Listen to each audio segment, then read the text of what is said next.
Hello, RoahmMythril here once again, and it's time to start a new series here on the channel.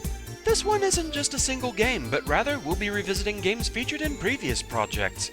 Basically, this series is for small little details, things that I forgot to show in the original projects or just didn't know about at the time, silly glitches, things viewers have informed me of that seemed interesting to look at, unanswered questions.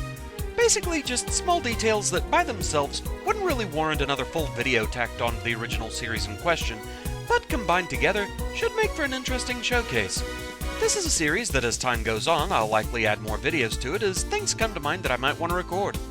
So with all that exposition out of the way, onward to the past!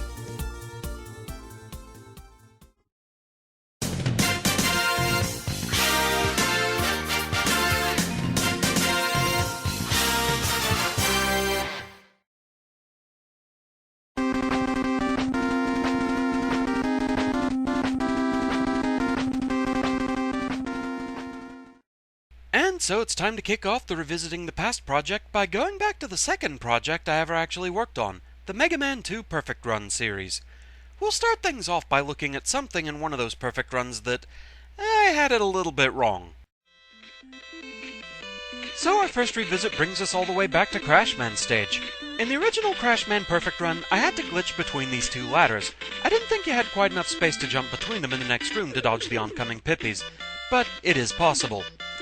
Make sure that you're facing right as you climb this ladder. Position yourself right about here, and simple enough.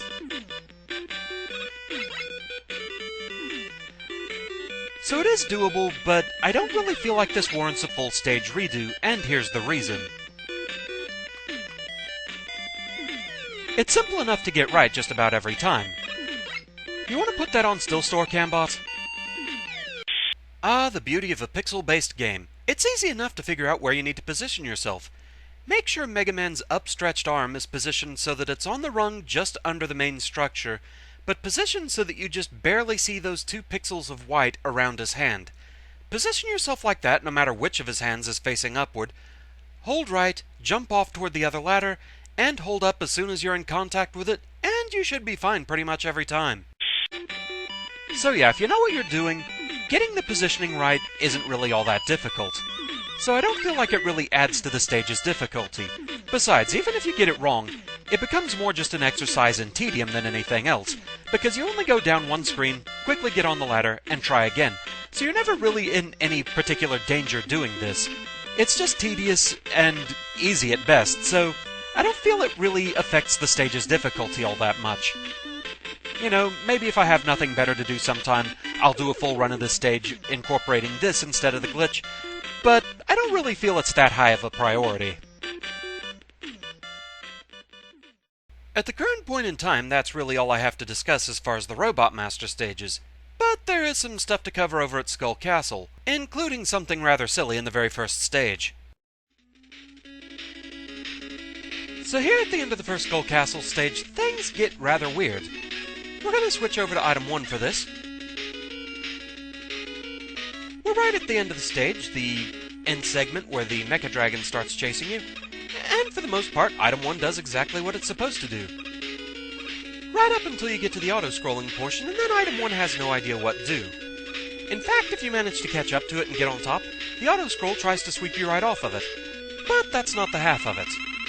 Mecha Dragon's still giving you problems? Just lure him into getting himself stuck on the top block. Yeah, from this point out, he doesn't move, he doesn't attack, absolutely nothing. Not that Mecha Dragon is the hardest fight in the game, mind you, but, well, this pretty much removes any and all difficulty from it. The key thing is using item 1 to do this. Just jumping from the top block, I don't think it quite gives you the height that you need. You need that boosted height and the jump duration from item 1. Item 2 might work, but I haven't really tested it, so I can't say one way or the other there. Also notable, you pretty much want to do this right from the start of the fight. Otherwise, Mecha Dragon might not be in a position to where he can get stuck like this. But, yeah, that being taken care of.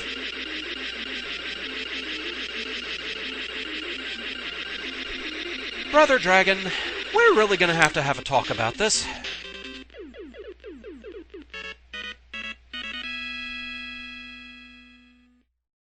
And as we go from silly to just outright infamous, it's time to cover that one boss. Another thing here in Mega Man 2 is dealing with the infamous buoy beam trap. This is another thing that maybe sometime I'll go back and redo this stage. I don't feel super inclined to do so though, because it already got a rank 10, and this doesn't make anything easier. Through careful platforming and positioning, it is possible to actually save a single crash bomb in this fight. You have to take out that one wall and that one section of the buoy beam trap in a single bomb though. I've actually heard of somebody doing this in only 5 bombs, but I can't quite figure out how. But that does save me the one crash bomb I'd need to use against Wily Machine 2, so that's nice. And, well, as long as we're on that subject... Speaking of Wily Machine 2, for those who might be wondering... No, these hitboxes still make absolutely no sense to me whatsoever. I mean, how are you supposed to get through that? And what even hit me there? Or there? It really doesn't help that the shots take a bloody huge chunk of health, too. I still kind of wish there was like a Game Genie code or something that you could use to just get rid of all the sprites, replace them with solid white boxes that were the exact size of what the hitbox is supposed to be, so I could see what the heck is going on there. It just doesn't make any sense to me.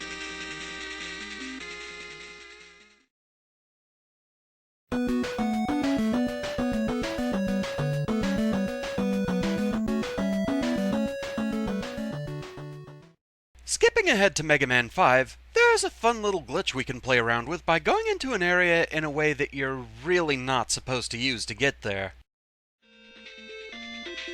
So here in Waveman's stage, we have this area where a cutscene takes over and forces you onto a jet ski. But this room is very weird. First of all, an invisible ceiling. Second, a very localized invisible wall. What that wall represents, and it's only right there at the top, is where the auto walk takes over and forces you onto the jet ski. You cannot generally get past that area unless you're sliding, but as soon as the slide ends, the auto walk takes over.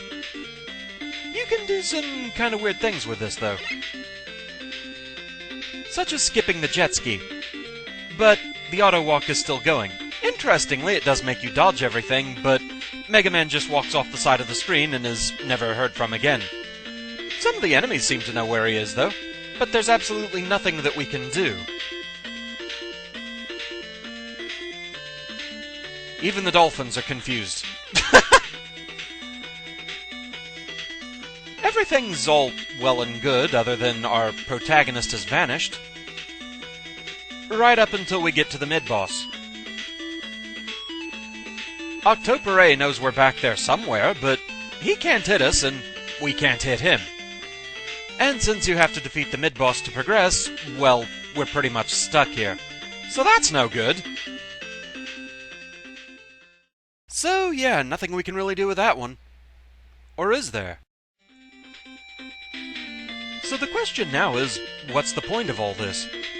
Well, if you can get off the side of the screen without ever touching ground, you skip the auto-walk segment, and you maintain control.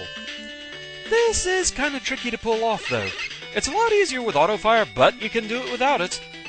And so here we are, with full control. What this means is we can select whatever weapon we want for this segment.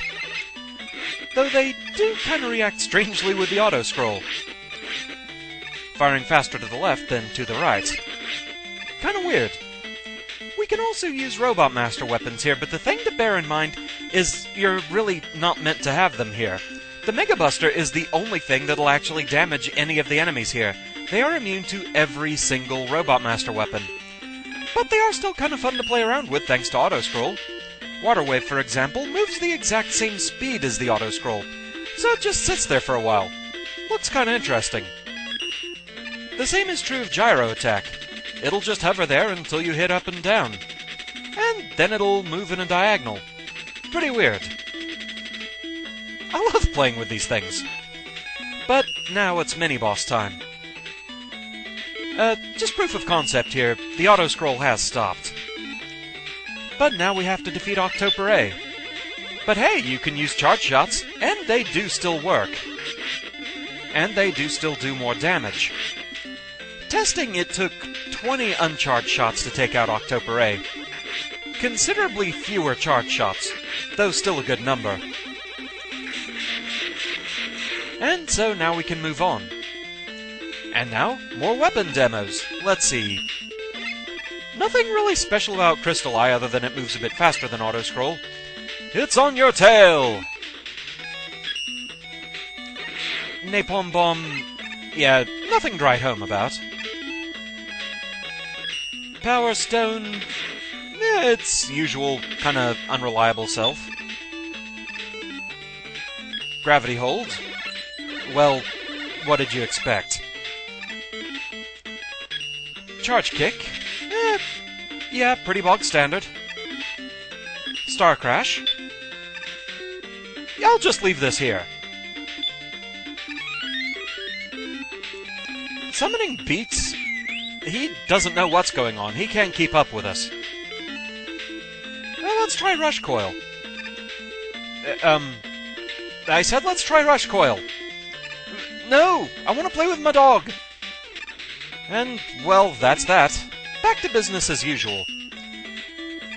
The thing to bear in mind during the auto-scroll segments, don't go off the far left or far right of the screen, or you'll disappear forever and it will be pretty much the same as our original try of dealing with this silliness. Nothing will happen and you'll be stuck forever. So, that's kinda fun to play with.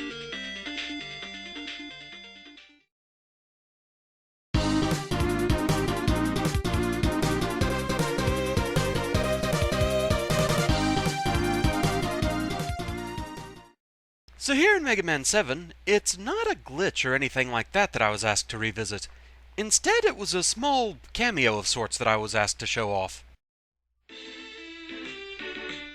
So are you a long-time gamer that was kind of depressed by that whole modern kids don't know what a Game Boy is thing? You might want to look away. Junkman stage has something that might be equally depressing.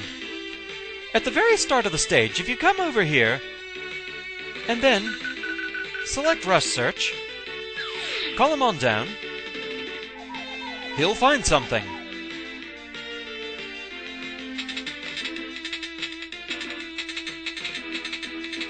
A little more digging. And yes, our loyal portable gaming friend has ended up in the garbage. You can do this as often as you want. I want to say I've seen the Game Boy pop up in other places and it doesn't really do anything to help you in the game. It's just an odd little Easter egg reference thing. Kinda sad, though.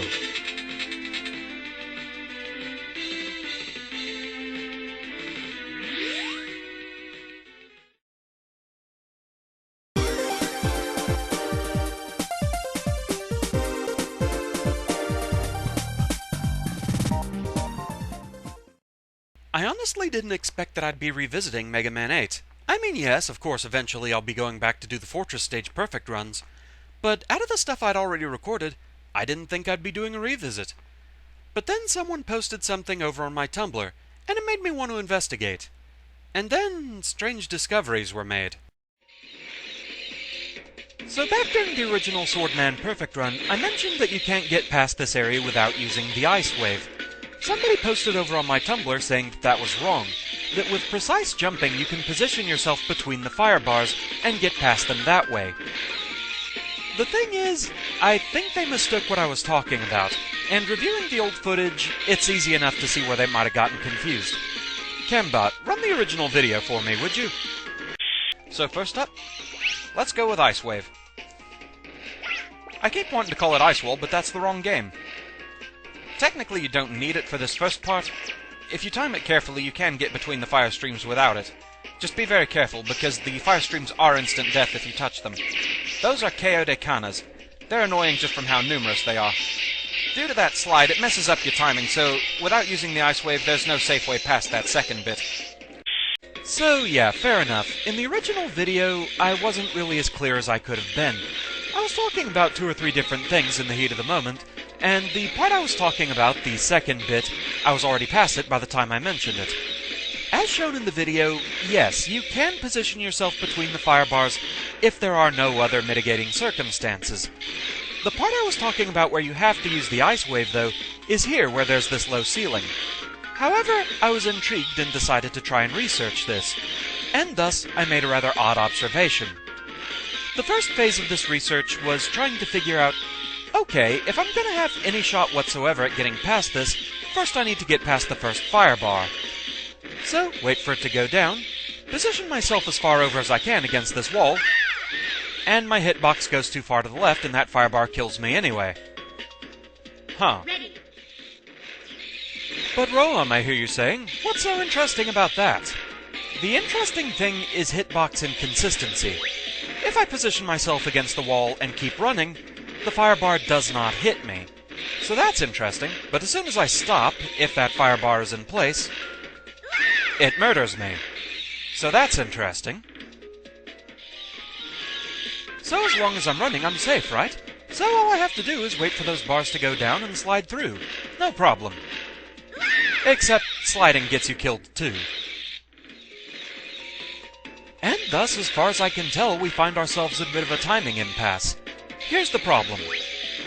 By the time the fire bar to my left, the one that kills me if I stop or slide, goes all the way down, the ones to my right are up and blocking the path so I can't slide through. By the time those ones are down and the way is clear, the one on my left goes back up, so if I slide, I die. So that's a bit of a problem. I thus stand by the original belief that I have to use Ice Wave to get through this part. Technically, yes, after you slide through the low ceiling, you could go back to jumping between the fire bars, but the fact that it makes you slide to keep up with the Ice Wave at first, to get through, you may as well take advantage of it. It's not like you're using a second use of it to get past things that you could dodge otherwise. So, I still feel it's legit. Now, if it is possible to get through this area buster only no damage, I would be kinda interested to see that, but I'd really have to see a video of what's going on in order to understand it. It is interesting to see these hitbox inconsistencies, though. Confetti!